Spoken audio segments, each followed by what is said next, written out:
Hello, my lovely subscribers and fantastic viewers. I welcome you all to our channel, English Language a Treasure.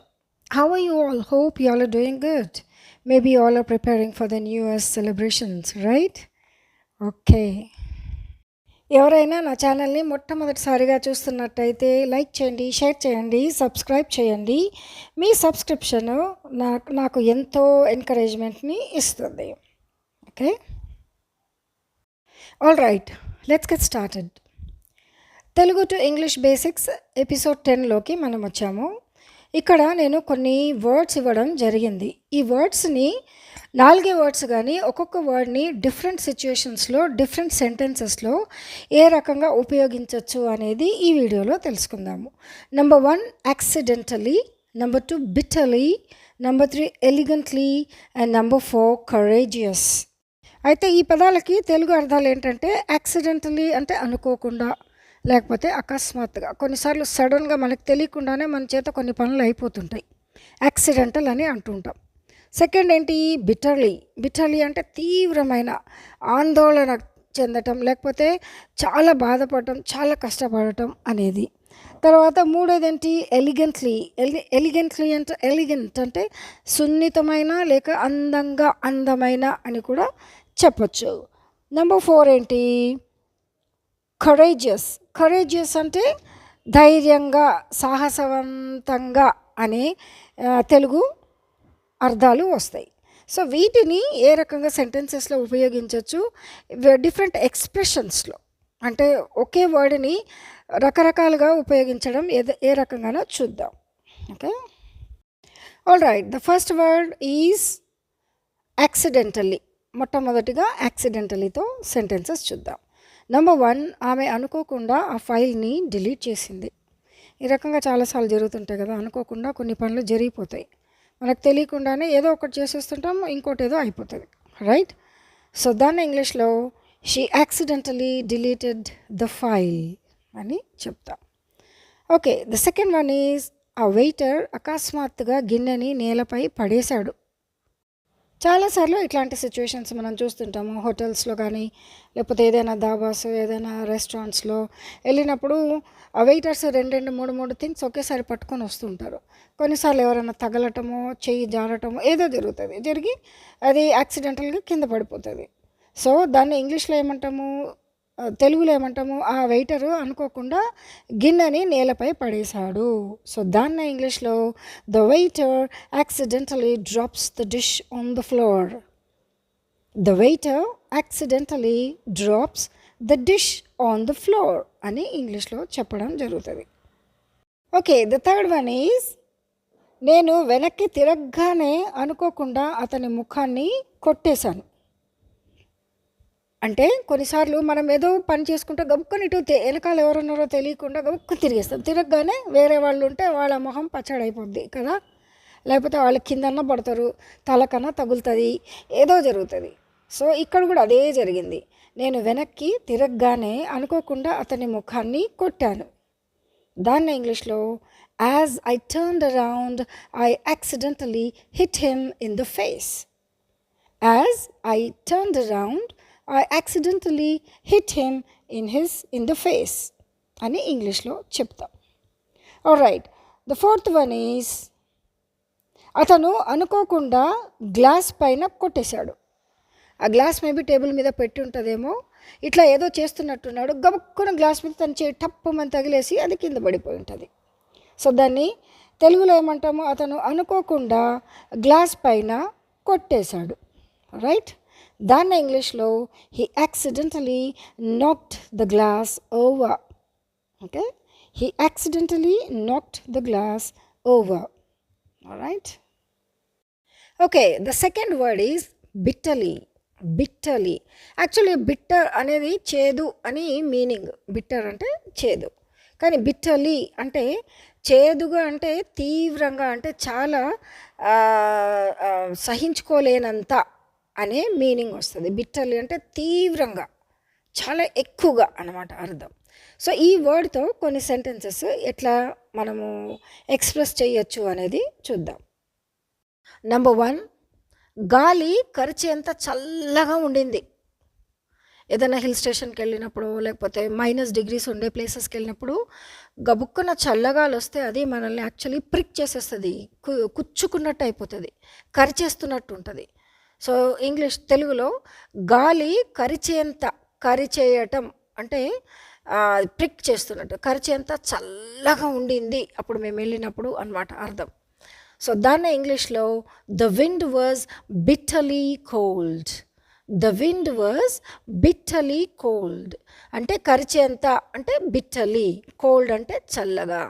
ఇక్కడ బిట్టర్లీకి meaning ఏమొస్తుంది ఈ సెంటెన్స్లో అంటే కరిచేంత అంటే అక్కడ మనకు రెడ్గా అయిపోతుంది అనమాట. గాలి తగిలితే అంత చల్లగాలి ప్రిక్ అయిపోతుంది, అసలు నంబ్ అయిపోతుంది శరీరం, మనకి ఫీలింగ్ ఉండదు, బాగా కుచ్చుకున్న ఫీలింగ్ అవుతుంది. మోస్ట్లీ హిల్ స్టేషన్స్కి వెళ్ళినప్పుడు ఈ ఎక్స్పీరియన్సెస్ జరుగుతుంటాయి. ఓకే, సో గాలి కరిచేంత చల్లగా ఉండింది. ఇంగ్లీష్లో the wind was bitterly cold. Okay, right. The second one is ఆమె ఆ వార్త విన్నప్పుడు చాలా తీవ్రంగా ఏడ్చింది. ఆమె ఆ వార్త విన్నప్పుడు చాలా తీవ్రంగా ఏడ్చింది అంటే తీవ్రంగా, ఇక్కడ ఈ సెంటెన్స్లో తీవ్రంగా అనే వర్డ్ ఉపయోగించడం జరిగింది బిట్టర్లీకి. సో దాన్ని ఇంగ్లీష్లో when she heard the news she cried bitterly. When she heard the news she cried bitterly. చాలా తీవ్రంగా ఏడ్చిందంటే ఇంకా ఆపుకోలేనంత, ఆమె పట్టలేనంత బాధతో ఏడ్చింది అని అర్థం. ఓకే, ఇక్కడ బిట్టర్లీకి మీనింగ్ ఏంటి, తీవ్రంగా అని చెప్పడం జరిగింది. Right. Okay, the third one is అతడు తన నిర్ణయానికి తీవ్రంగా పశ్చాత్తాపడ్డాడు.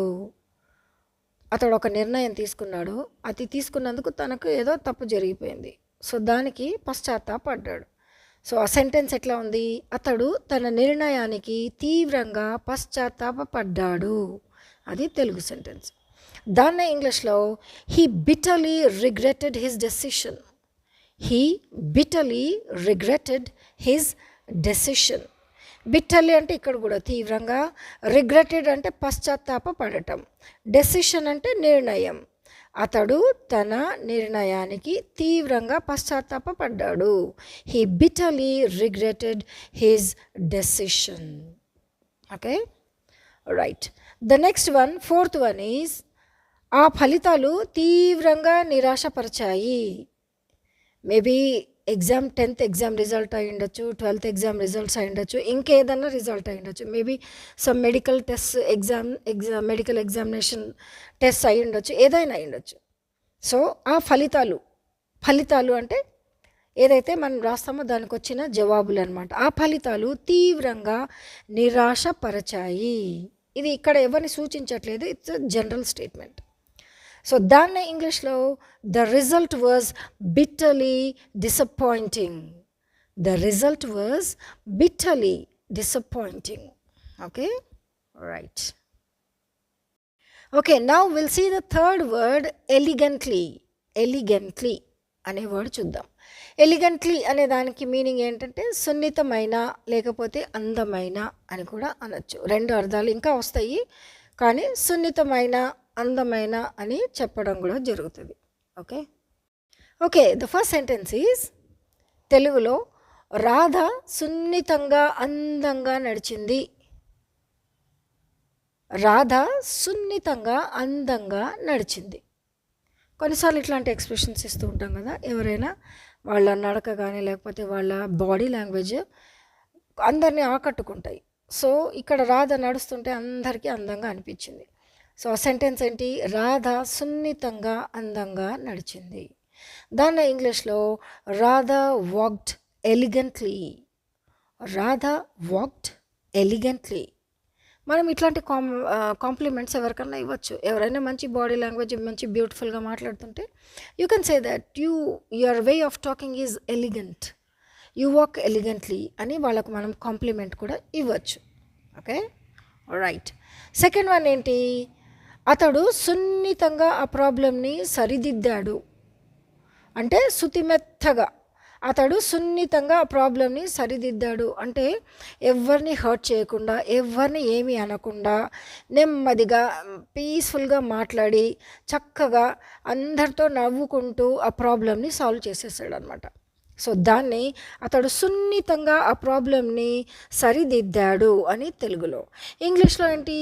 He has ఎలిగెంట్లీ solved the problem. He has ఎలిగెంట్లీ solved the problem అని చెప్పడం జరుగుతుంది. Alright. Okay, the third one is అతడు అందమైన పొందికగా ముస్తాబైన ప్రొఫెసర్. అతడు అందమైన పొందికగా ముస్తాబైన ప్రొఫెసర్. అంటే ఆ ప్రొఫెసర్ చూడడానికి అందంగా ఉన్నాడు, కానీ తను ఏ రకంగా ముస్తాబయ్యాడంటే పొందికగా, అంటే ప్రాపర్గా డ్రెస్సింగ్ చేసుకున్నాడు అనమాట. వెరీ డీసెంట్ డ్రెస్సింగ్ అనమాట. దాన్ని పొందికగా, ఓకే, పొందికగా ముస్తాబైన ప్రొఫెసర్, ఆయనను గురించి చెప్పడం జరుగుతుంది ఈ రకంగా. దాన్ని ఇంగ్లీష్లో he is a handsome ఎలిగెంట్లీ dressed professor. ఇంగ్లీష్లో ఎట్లా చెప్తాము? He is a handsome ఎలిగెంట్లీ dressed professor. ఆయన అందమైన పొందికగా ముస్తాబైన ప్రొఫెసర్ అని తెలుగులో చెప్పడం జరుగుతుంది. Right. Okay, the fourth one is Raj యొక్క ఆలోచన సొంపైన మామూలు ఆలోచన. ఇక్కడ ఎలిగెంట్ అనే వర్డ్కి సొంపైన అని వాడచ్చు. సింపుల్ అంటే మామూలు ఆలోచన, అంటే వినడానికి వినసొంపుగా ఉంది, మామూలు ఆలోచనే కానీ వినసొంపుగా ఉంది అనే మీనింగ్ వస్తుంది ఇక్కడ. సో సెంటెన్స్ ఏంటి? రాజు యొక్క ఆలోచన సొంపైన మామూలు ఆలోచన. ఇది సెంటెన్స్. దీని ఇంగ్లీష్లో Raj's idea is elegantly simple. Raj's idea is elegantly simple. Actually ఇంగ్లీష్లోనే చాలా ఈజీగా ఉంది కదా తెలుగు కన్నా. Right. Okay, the last word, fourth word is courageous. Courageous అంటే ధైర్యవంతంగా లేకపోతే సాహసవంతంగా అనే మీనింగ్. Okay, right. దీన్ని ఏ రకంగా సెంటెన్స్లో వాడాలా అనేది చూద్దాం. Okay, the first sentence is తెలుగులో మన దేశం కోసం పోరాటం చేసిన వ్యక్తులు నిజమైన సాహసవంతులు. మన దేశం కోసం పోరాటం చేసిన వ్యక్తులు నిజమైన సాహసవంతులు. ఇది తెలుగు సెంటెన్స్. దాన్ని ఇంగ్లీష్లో the men who fought for our country were truly courageous. The men who fat అంటే పోరాటం చేసిన వాళ్ళు. హూ ఫాట్ ఎవరైతే పోరాటం చేశారో వాళ్ళు అన్నమాట అర్థం. ఫర్ అవర్ కంట్రీ మన దేశం కోసం. వర్ ట్రూలీ కరేజియస్ నిజమైన సాహసవంతులు. కరేజియస్ అంటే సాహసవంతులు అనే మీనింగ్ ఇక్కడ. Right. The men who fought for our country were truly courageous. Okay, the second one is Sunita Williams చాలా సాహసవంతమైన మహిళ. సునీత విలియమ్స్ చాలా సాహసవంతమైన మహిళ. ఇప్పుడు మనకందరికి ఆమె గురించి తెలుసు, న్యూస్లో వింటూనే ఉన్నాము. ఎప్పుడో ఎర్త్ మీదకి రావాల్సిన ఆమె ఇంకా రాలేదు, ఇంకా స్పేస్లోనే ఉండిపోయింది సమ్ టెక్నికల్ ప్రాబ్లమ్స్ వలన. మరి నెక్స్ట్ ఇయర్ ఫిబ్రవరిలో ఎప్పుడో వస్తుందని చెప్తుంటున్నారు. సో మరి స్పేస్లో అన్ని నెలలు 8 days కోసం పోయి ఇప్పుడు 1 year నుండి అక్కడ ఉంది అంటే ఎంత ధైర్యం సాహసం కావాలి కదండి. సో ఇంగ్లీష్లో Sunita Williams is a very courageous woman. Sunita Williams is a very courageous woman అని ఇంగ్లీష్లో చెప్తాం. Right. Okay, the third one is వాళ్ళు తమ స్వంత వ్యాపారాన్ని మొదలు పెట్టడం అనేది చాలా సాహసవంతమైన నిర్ణయం. ఈ సెంటెన్స్ కొంచెం పెద్దగా ఉంది తెలుగులో. వాళ్ళు తమ సొంత వ్యాపారాన్ని మొదలుపెట్టడం అనేది చాలా సాహసవంతమైన నిర్ణయం. మేబీ వాళ్ళ సిచ్యువేషన్లో వాళ్ళకి ఫైనాన్షియల్ ప్రాబ్లమ్స్ ఉండొచ్చు, అయినా కూడా ధైర్యం చేసి పెడుతున్నారు. అట్లాంటప్పుడు ఈ స్టేట్మెంట్ చెప్పడం జరుగుతుంది. దాన్ని ఇంగ్లీష్లో it was a courageous decision to open their own business. It was a courageous decision to open their own business అని ఇంగ్లీష్లో చెప్పటం జరుగుతుంది. Okay, the last one, fourth one is నీవు ధైర్యంగా సాహసవంతంగా ఉండాలి. ఇది సింపుల్ స్టేట్మెంట్. నీవు ధైర్యంగా ఉండాలి, సాహసవంతంగా ఉండాలి. మేబీ ఎక్కడికైనా ఒక్కళ్ళే వెళ్ళడము, ఒక్కళ్ళు ఎక్కడైనా ఏ ప్లేస్కైనా వెళ్ళటము, ఏదైనా చేయటము అన్నప్పుడు ఇట్లాంటి సెంటెన్సెస్, ఇట్లాంటి ఎంకరేజ్మెంట్ పీపుల్ ఇస్తూ ఉంటారు కదా. సో దాన్ని ఇంగ్లీష్లో you have to be strong and courageous. You have to be strong and courageous. ఇక్కడ స్ట్రాంగ్ అంటే ధైర్యంగా, కరేజియస్ అంటే సాహసవంతంగా ఉండాలి అనే అర్థం వచ్చే రకంగా ఈ సెంటెన్స్ ఉంది. You have to be strong and courageous. నీవు ధైర్యంగా, సాహసవంతంగా ఉండాలి. ఓకే, ఇంతవరకు మనము 4 వర్డ్స్ని డిఫరెంట్ సెంటెన్సెస్లో, డిఫరెంట్ సిచ్యుయేషన్స్లో ఏ రకంగా ఉపయోగించాలి అనేది చూసాం కదా. అవేంటంటే యాక్సిడెంటలీ, బిటర్లీ, ఎలిగెంట్లీ, కరేజియస్ అనే 4 పదాలను రకరకాలుగా ఏ రకంగా ఉపయోగించవచ్చు అనేది చూసాం. ఓకే, మరి ఈ వీడియో మీకు నిజంగా నచ్చినట్టయితే, ఈ వర్డ్స్, ఆ సెంటెన్సెస్ అన్నీ నిజంగా అర్థమైనట్టయితే, ఏదైనా కొంచెం మీరు ఈ లెసన్ ద్వారా నేర్చుకున్నట్టయితే ఖచ్చితంగా లైక్ చేయండి, షేర్ చేయండి, మోస్ట్ ఇంపార్టెంట్లీ సబ్స్క్రైబ్ చేయండి. ఇట్లాంటి మరెన్నో వీడియోల కోసం సబ్స్క్రైబ్ చేసుకోండి. Alright, thanks for watching. Take care. Bye-bye. I'll see you in my next video. Till then, have a great day.